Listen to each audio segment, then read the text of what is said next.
सुनने में ये बात थोड़ी कह सकते हैं कि अविश्वसनीय सी लगती है ना? लेकिन आज हम जिस कहानी की पड़ताल करने वाले हैं वो इससे भी कहीं ज्यादा हैरत अंगेज है। तो चलिए मिलते हैं इस कहानी के महानायक से। नाम है बप्पा रावल, मेवाड़ के वो महान संस्थापक जिनकी गाथा आज भी गूंजती है। एक ऐसा नाम जो बहादुरी, लीडरशिप और भक्ति, इन तीनों का संगम है। तो सबसे पहले एक सवाल उठता है, ये बप्पा रावल नाम का मतलब क्या है? देखिए, उनका असली नाम तो था महेंद्र। बप्पा ये एक तरह से आदर देने के लिए इस्तेमाल होता था, जैसे पिता समान या कोई बड़ा बुजुर्ग। और रावल उनकी पदवी थी, उनका रैंक था। तो इतिहास में वो इन्हीं नामों से जाने गए। अब इनकी कहानी की जो शुरुआत है ना, वो किसी फिल्मी कहानी या किसी लोक कथा से कम नहीं है। सोचिए, एक रानी जो दुश्मनों से छिप रही है, एक गुफा में अपने बेटे को जन्म देती है। तो जाहिर है इनका बचपन किसी राजमहल में नहीं, बल्कि नागदा के घने जंगलों में एक साधारण ग्वाले की तरह गायें चराते हुए गुजरा। चलिए जरा एक नज़र इनकी जिंदगी की कुछ जरूरी तारीखों पर डालते हैं। जन्म हुआ 712 ईस्वी में। फिर करीब 728 ईस्वी में उनकी जिंदगी में एक ऐसा मोड़ आया, एक ऐसे ऋषि से उनकी मुलाकात हुई जिसने सब कुछ बदल दिया। और उसके ठीक 5 साल बाद ही 733 ईस्वी में वो राजा बन गए। मतलब कितनी तेजी से सब कुछ बदला। तो अब बात करते हैं उसी टर्निंग पॉइंट की, वो लम्हा जब एक ग्वाले की किस्मत हमेशा हमेशा के लिए बदल गई। ये कहानी है उनकी अपने गुरु से मुलाकात की। तो होता ये है कि जंगल में रोज की तरह गाय चराते हुए नौजवान बप्पा की मुलाकात होती है ऋषि हरित्राशी से। ये कोई साधारण ऋषि नहीं थे, बहुत बड़े तपस्वी थे। और कहते हैं कि उन्होंने पहली ही नजर में बप्पा की आंखों में एक राजा, एक सम्राट की झलक देख ली थी। बस फिर क्या था, उन्होंने बप्पा को अपनी शरण में ले लिया, अपना शिष्य बना लिया। अब इस गुरु शिष्य की जोड़ी को अगर समझना हो ना, तो इतिहास का एक बहुत बड़ा उदाहरण हमारे सामने है, चंद्रगुप्त मौर्य और चाणक्य। जो रिश्ता उन दोनों का था, ठीक वैसा ही रिश्ता था बप्पा रावल और हरित्राशी का। फर्क बस इतना था कि चाणक्य ने चंद्रगुप्त को रणनीति दी और हरित्राशी ने बप्पा को अपना दिव्य आशीर्वाद दिया।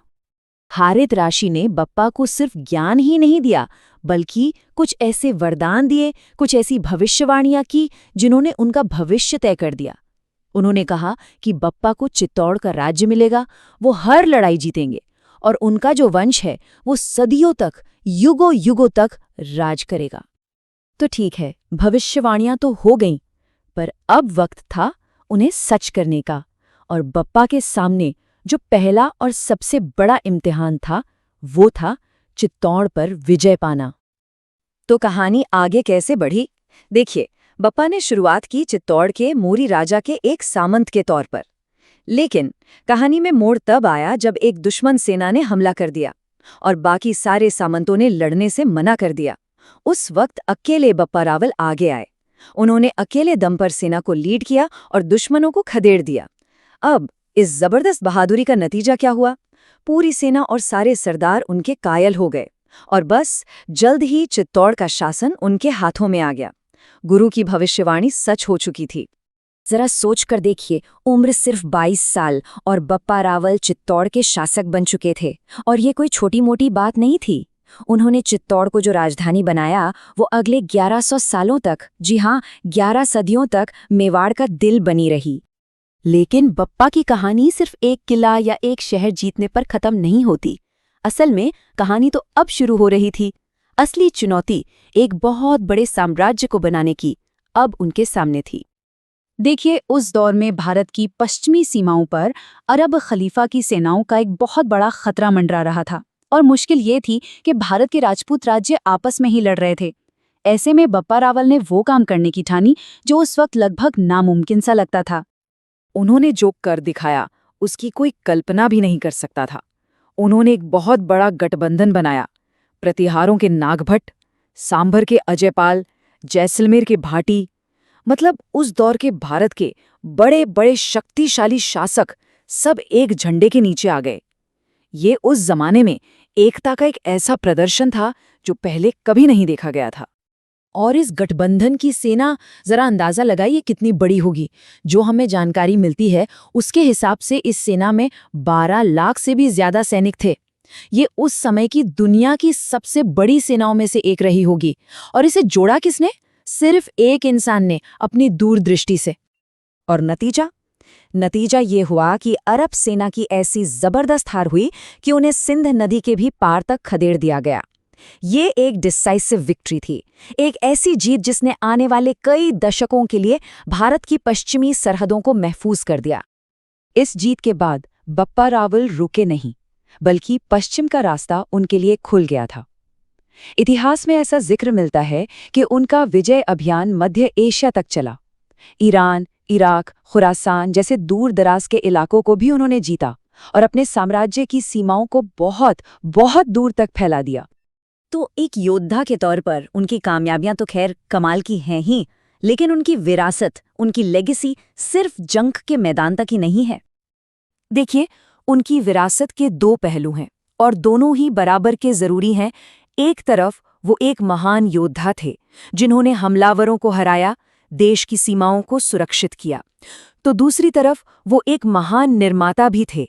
उन्होंने भव्य एकलिंगजी मंदिर बनवाया, कई और मंदिर बनवाए और आम लोगों के लिए भी बहुत काम किए।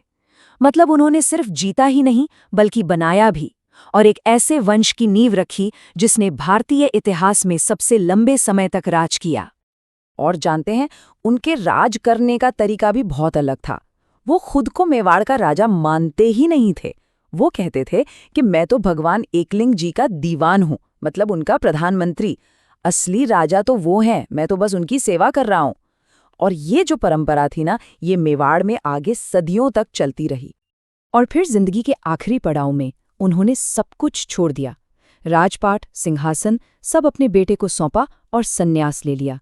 और उस महान सम्राट का अंत किसी आलीशान महल में नहीं हुआ, बल्कि उन्हीं के बनाए एकलिंगजी मंदिर के पास एक बहुत ही साधारण सी समाधि है जहां उन्होंने अंतिम सांस ली।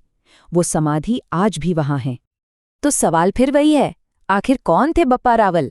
एक ऐसे योद्धा जिन्हें कोई हरा नहीं सका, या एक संत राजा? शायद वो दोनों ही थे। उनकी कहानी हमें सोचने पर मजबूर करती है कि कैसे एक इंसान अपनी किस्मत खुद लिख सकता है और एक ऐसी विरासत पीछे छोड़ सकता है जो सदियों बाद भी लोगों को प्रेरणा देती है।